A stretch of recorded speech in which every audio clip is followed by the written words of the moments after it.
To repair cracks and holes in leather, synthetic leather and plastics invisible, the grain structure of the surface has to be copied as perfect as possible.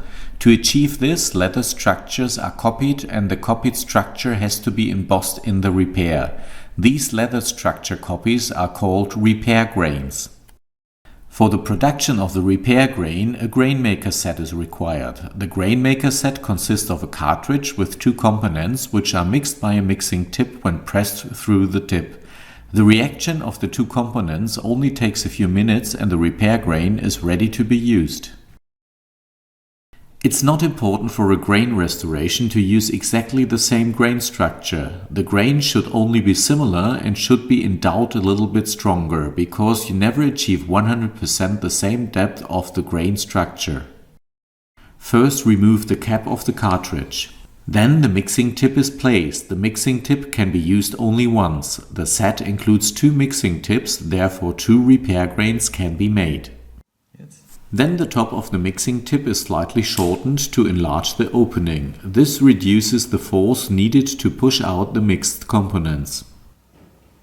The mixture is applied onto a flat and previously clean surface.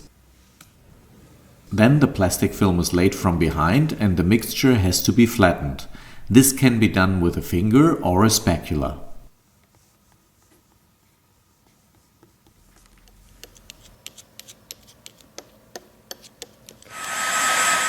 To speed up the drying process, a heat gun can be used, but be careful, don't remove the plastic film too early, otherwise you might damage the repair grain.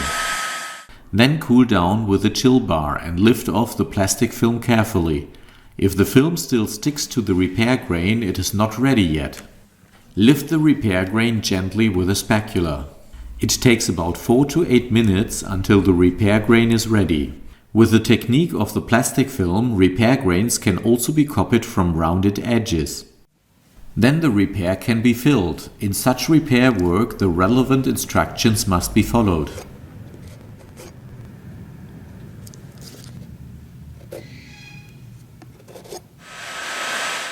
The repair grain is first heated on the thermopad and then pressed into the repair.